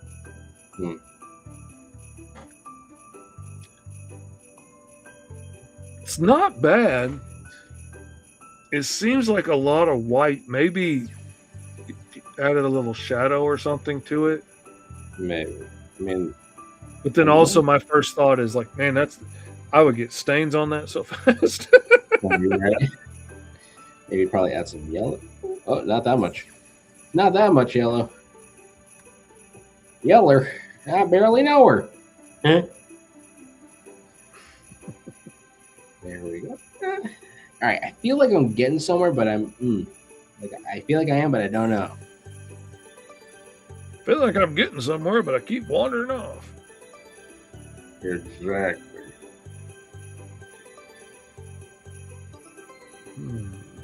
I thought this could be like an alternate costume, but because I got like good strategic battle, like combat ready looking, Mrs. Claus over here, and I was trying to go for that regal kind of vibe, but I'm like, I feel like she would wear this in like the commanding offices, like in the commanding officer, like regions within the northern sector of the galaxy. Like time for the High Council has to talk to the High Elves. Like, listen, we have to take the cookie consumption down by 50%, okay? And at an all-time high, and don't get me wrong, I'm a macaroons kind of gal. All right, but listen, we have to cool it down a notch, all right? The more higher the cookie production goes, I don't even think we're going to even be able to match the toy sales. But please, we're just going to need to just cool it. Have you guys ever even heard of a Prophet Martian? Have you ever heard of it? It's like, no, because we get this crap out for free, Mrs. Claus. You know what I would really love to see in media at some point in time? I would love to see an elf in a Christmas movie have an unnecessarily deep voice. Like, looks cute, has the little, rosy cheeks, the little button nose, depending on, whichever. But just has the unnecessarily deep voice of a Ford F-150 commercial host. Like, just be like, okay, hi, you're the tiny elf that has the voice deeper than the ocean itself. I always find that hilarious. Let's see. I'm looking for a Tinky Winky. That is I. Oh, yeah, sorry about that. I'm Tinky Winky. It's like, okay, totally threw me off there. Thank you, Philip. They are cool drawings. So would Mr. Fish's character eat alien carrots? Probably would. Hey, He avoids alien sugar cubes because he's got the alien type 2 diabetes. The alien tattooed diabetes. Right before on options, what were 4 and 6? So on the characters, that is Jack Frost for 6, and 4 is a reindeer, and then we have Occupation is planetary hero and alien. So yeah, and an alien.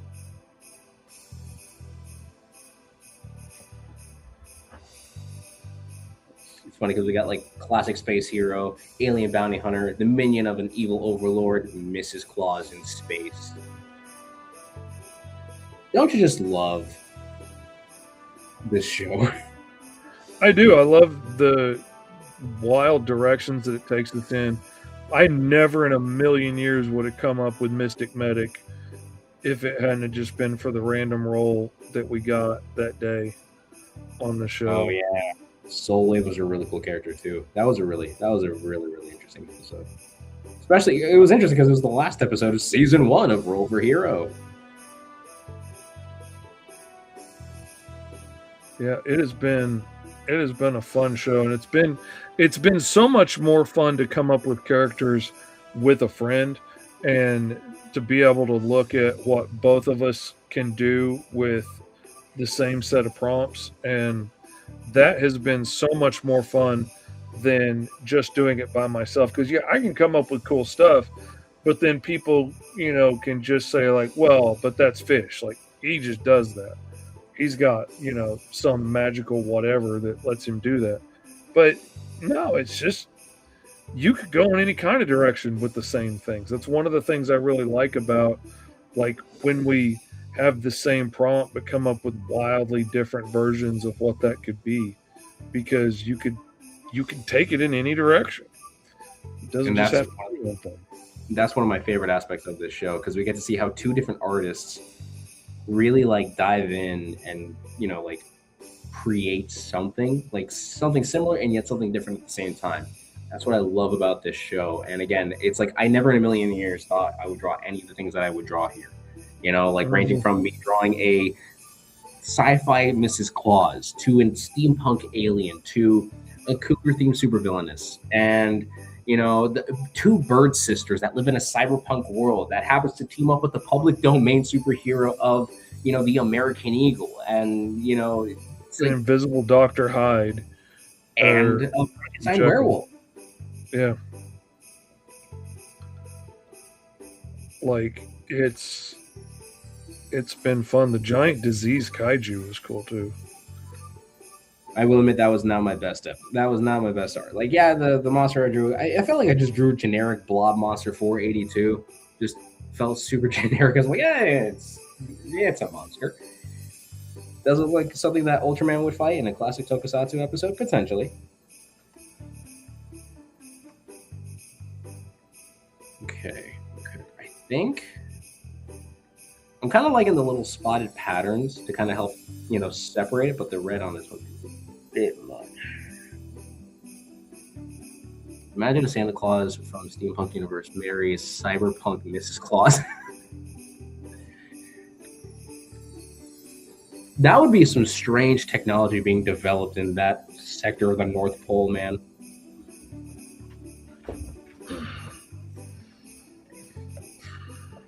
I was originally thinking a lot more colorful on his armor, but I'm kind of liking a little more realistic on it. I don't know. Like, I was thinking about doing like bright red plates and then green, but I don't know. I'm kind of liking the trim. I'm kind of also digging this a little bit as well. Oh, wow. I hadn't seen it with the patterns on there.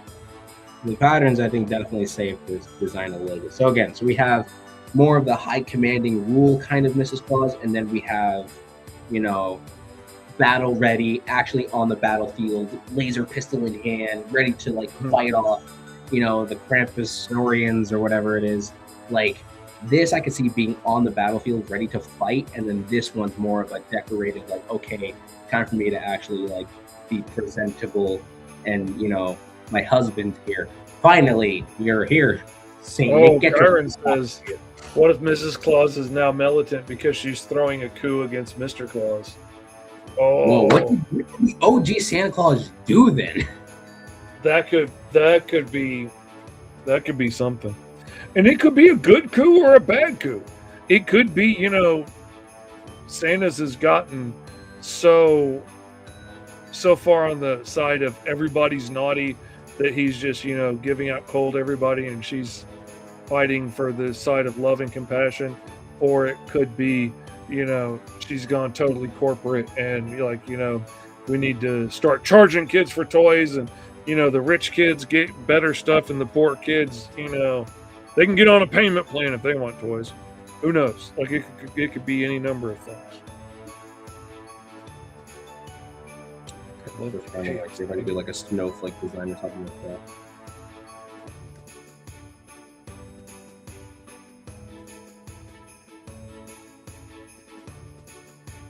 Not gonna lie, this kind of reminds me, weirdly enough, of Red One. that action Christmas movie of with Dwayne The Rock Johnson in there, and J.K. Simmons as Santa Claus. Yeah, I know the movie you're talking about. I just never saw it. It's Yeah, a pretty dude. fun. It's one of those like super cheesy action films. Like it's one of those things where like I unfortunately know that in every movie that The Rock is in, he is never allowed to lose. That's actually part of his contract. He's never allowed to lose in any of his movies. So it's like, okay, kind of sucks, but it's still like a cheesy, Christmas action flick. I think everyone should check it out. It's such a fun time.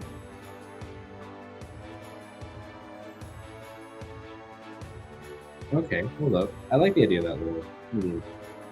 Ooh. Okay, wait, maybe. Wait. I'm thinking. As usually, as my future wife would say, that's dangerous. Me thinking, oh boy, that's a problem and then some. Here we go again. Right.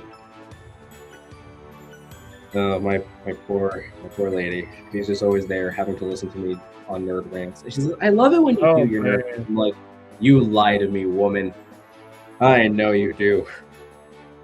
I feel so bad for my wife sometimes because I just go on and on and on about story ideas and stuff for books that she has and probably isn't going to read. Doggone Comics says, "Merry Christmas. Sorry I'm late, guys. I was doing something with family." Well, family comes first and the uncles come second. Glad you're here. Exactly. That's exactly what my niece is going to be experiencing this holiday. She got her family coming up first. And So she'll if be Santa visiting has her Uncle Lee. reindeer soldiers, asked Benjamin. Oh no, I think Santa has an entire legion of reindeer soldiers. I think he has 8 elite captains. I think is what he has, and each one of them is in charge of their own platoon, and maybe even with their own specialties. Maybe Blitzen is in charge of airdrops and stuff, and just blitz the competition with all out attacks. But maybe Donner is in charge of underwater demolitions or something. I don't know. That could be cool. I think this might be just enough. Honestly, I kind of have 2 different. Dang it! You know what I just realized? I went with Christmas themed colors, and if anything, they should have Arctic camouflage.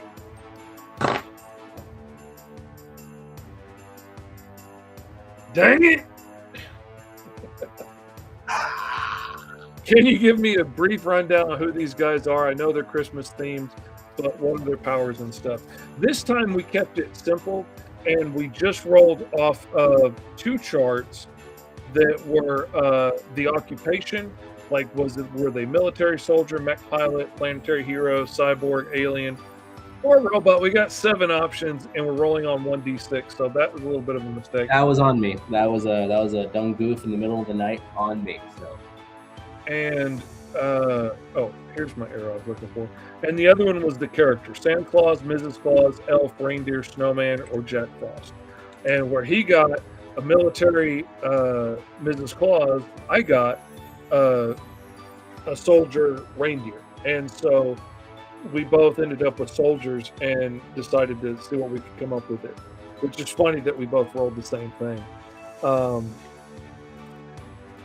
So Yeah, Rudolph would be commander of the reindeer soldiers. I think that's a fun idea. I think that's fun, having 8 battalion chiefs, or whatever, that captain his squad of reindeer, and each one of them has different special tactics and whatever. I think that would be really cool.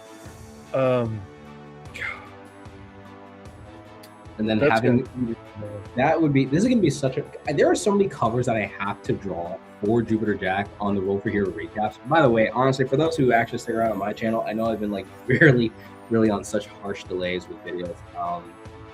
Adjusting to a new life that I have been recently acquiring.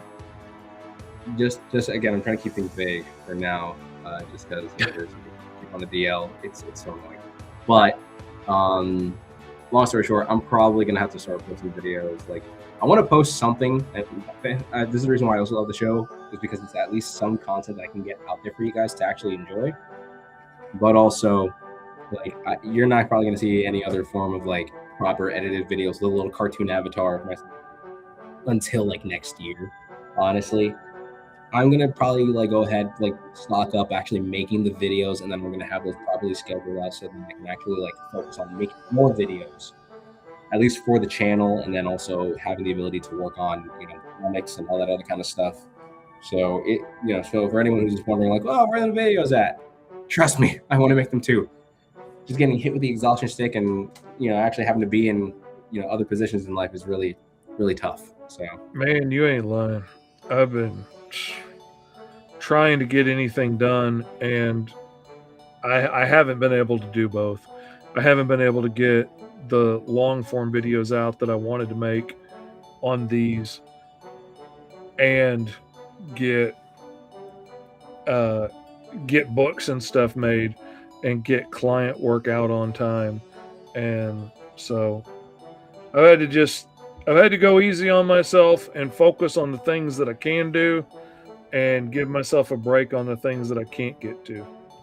So I wonder if that's not better. I mean, it's definitely better Arctic camouflage than that is. I'm actually doing some of that Arctic stuff myself right now.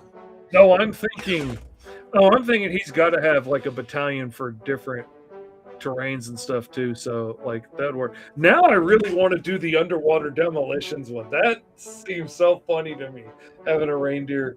Did you know moose graze underwater in the ocean? Like, they are No. such good swimmers. Moose can swim out into the ocean and graze on seaweed underwater, like swim down and just sit there munching and grazing on seaweed. So much so that moose have been known to be killed by killer whales. That's Yeah, we live in a weird world. We That live is in a crazy. real strange. not be that way. I would like to get all the way to a finished cover, but I'm not going to, because we've got Christmas Eve dinner in a few minutes. Yeah, Oh, and what- for me, I have an entire Christmas feast of McDonald's that I already consumed, and I will be snacking on the rest of whatever this is. It's like Chex Mix covered in chocolate with some Cheerios and pretzels and whatnot. So some of those sweet and salty Christmas time snacks. So it's gonna be great. All right, I feel like the design overall is like a fun universal concept here, because here's my Arctic rendition of Mrs. Claus over here.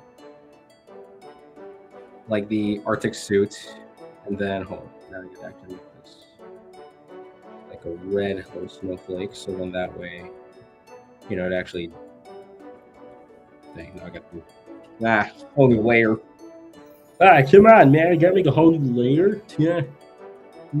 Oh yeah, have I tried Hero Forge? I have. Actually, that is where I designed the I don't have one handy. That's where I designed the 3D miniatures that I've been using in my campaign for like when you support at a high level, you get like a miniature of Alice or Rabbit. Captain Hook is going to be the next one out. That's where I've been doing it, because it's so easy to get them set up and have a nice 3D model for it. And I was also gonna say, speaking of 3D models, so I kind of already mentioned how like the Future Wife and I have been more or less kind of like, we already know what we got each other. You know, we're still wrapping it up and all that kind of fun stuff. But I was thinking, right, this is the part where it is truly dangerous, because this, I don't know, this is something for Roll for Hero, and we don't have to do like a Hero Forge model. But what if, depending on which universe we tend to work on the most, whichever one's the most beloved or whichever one y'all really like a lot, depending on like the love of said, setting, what if we ended up developing like 3D miniatures or 3D, like action figures that could be printed and shipped off to you guys? Probably like a limited run. It would be like a tight limited run. But imagine having the characters of like Jupiter Jack, the evil villain characters, the minion characters, of this entire science fiction universe. Because again, I'm getting a 3D printer, so I want to see how that all kind of works out. But like, imagine getting like a 3D printed Jupiter Jack action figure, and all the other characters, that happen to live within his universe, ranging from, say this this Mrs. Claus and potentially this reindeer. Like, what would you all think about that? That's the thing. That's one of the reasons that I continue doing the minifigures for my books, because A, they're cool, and B, the characters are cool enough that you could use them in any setting. Like a guy in a trench coat with a sword and a backpack, you could use that for anything in any setting. But Alice would fit into a whole lot of different settings. Big Ten could fit into a lot of different settings. But eventually, I'm going to have a whole lot of these figures, and I'm fixing to start screen printing, and I'm going to start screen printing like my boxes and stuff so I can bring down the cost on my specialty boxes. So instead of getting like DTF prints to put on there, I'm going to do like a one color screen print all over the entire box. But what I was thinking is, down the road, it would be fun to do one kind of like a Happy Meal, where you could unfold the box and it becomes a game board or something that you can play with those characters on. Or maybe even at one point down the road, release like an actual game board that has, like cards and stuff to go with it. And then all the minis that we've created up into this point could be the figures that you play the game with. And, have it be a game where you're hunting Rabbit or something, trying to find him, and he's portaling around the game board, and you have to travel around and get clues to where he is, and travel over there and get there, and amass weapons and comrades to help you in the battle and whatnot. It'd be so cool. Imagine if the heroes that were rolled being placed in different settings, like the Birds of Feathers sister in a medieval fantasy world. Oh yeah. See, that stuff would be fun too, which could be another fun thing to do one of these seasons down the road. Like, go back and revisit some of the things we did, but what would these characters look like if they were with, like, Slate Stonecarver in the fantasy world? Or, what would they look like if they were in the Birds of a Feather world? Or vice versa, like moving things around and doing some of the characters that the fans have come up with over time, and like, what would they look like in the steampunk world, or what would they look like in this sci-fi world, or what would they look like, here, there, everywhere. Your characters as chess pieces, that's another thing, because like we got the Queen of Hearts coming down the road, gonna have her card soldiers and stuff, which would make awesome pawns.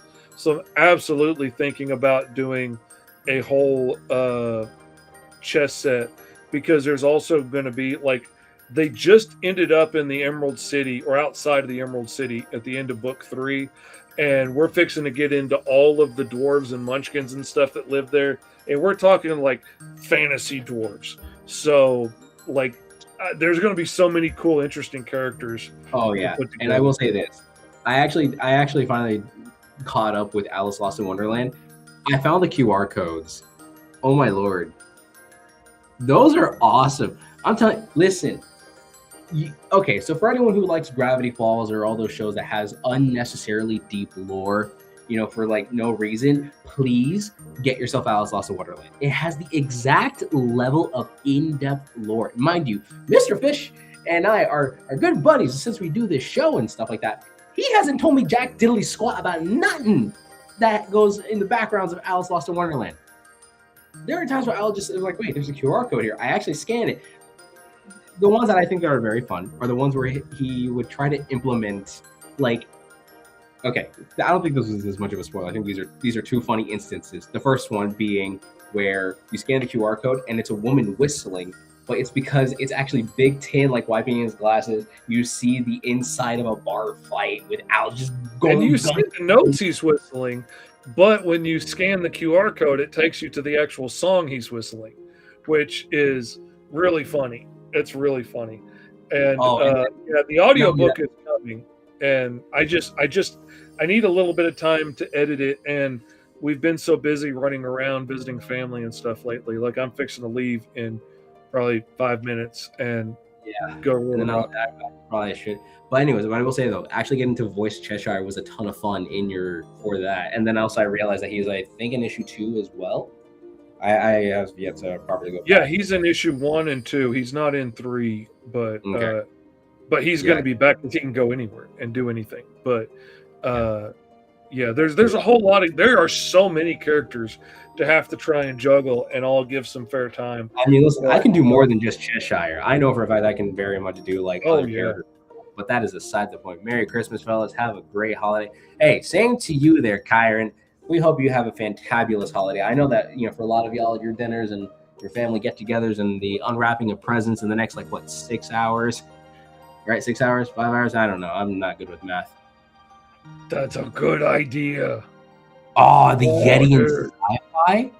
Space Yeti. It's like we're creating our own rendition of Hoth from Star Wars, but just... That's what I'm envisioning is I thought of the horns and everything. I was totally thinking of the beast from Hoth, and that's absolutely what I just saw in my head when I imagined that. I'm gonna have to come up with also loving. I think my design for Mrs. Claus here, regardless, I feel like it's good with the red, the Arctic, camo kind of thing. Because ready? So we got Arctic camo, we have the classic red, authority suit, if you will. And then we have battle ready grandma, ready to go in guns blazing. I feel like all the designs that I made, solid in their own merit, depending on how you want to implement the design. Again, this one I can see she's talking with good old Saint Nick. This one I feel like she's actually on the battlefield ready to shoot down a bunch of Krampus-looking Yeti monsters. Come on. Anyways. Yeah, I could definitely see this dude on the toy shelf in his green forest camouflage and in his Arctic suit with some skis that would snap onto the bottom of his feet. It would be so cool. Go get yourself, you're doing battle action reindeer. Oh, man. The dark forces of the evil Yeti. All those characters what's a toy shelf? Kyron says. Kyron doesn't know about such things. Being a 1%er, he grew up playing with people's lives and fortunes, not toys. I do have to get out of here, though. Yeah, so, of course you do. On that note, let's say our goodbyes. Thank everybody for hanging out this amazing Christmas Eve. I hope you all have a wonderful holiday with your family. I hope you have a great time. Love you all. Thank you so much. You guys have made this show so much fun to be a part of. Y'all are the reason that I look forward to this every week. So thank y'all very much. You've been an amazing gift to me this year, and I appreciate each and every weird one of you. And honestly, he took all the words that I could have ever said as well. I love Wednesdays. I love the fact that we get to have this awesome community time, getting to really come up with some whacked out characters, letting the dice dictate what we create. But overall, this was a blast and a half. Thank you so much for indulging in the holiday episode of Roll for Hero, a segment of our shows in which we let the dice dictate what on God's green earth we will be drawing today. But outside of that, it's been us, your two weird unks, signing off. So to my fellow nieces, nephews, and weirdos out there, make sure to follow these 3 simple rules. Make sure to stay awesome, stay weird, and to keep life to the easiest. Always remember that art inspires all, but you can inspire more. But until then, everybody, happy holidays and stay ultra.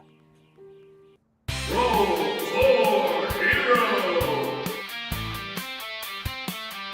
And even if you were to have a prompt of 10 different things, right? Say if you had one prompt of here's 10 different personality traits, here's 10 different superpowers, here's 10 different drawbacks. I like coming up with random list of powers and then just see what I come up with. Imagine rolling just those things every single time. It's always going to vary. The possibility of that happening is, again, a 1 in 10 chance, but it's it shows that there's an infinite possibility. Always something else cool right around the corner that we can come up with, because there's no end to the prompts. There's no end to what we can roll up. Now we're going to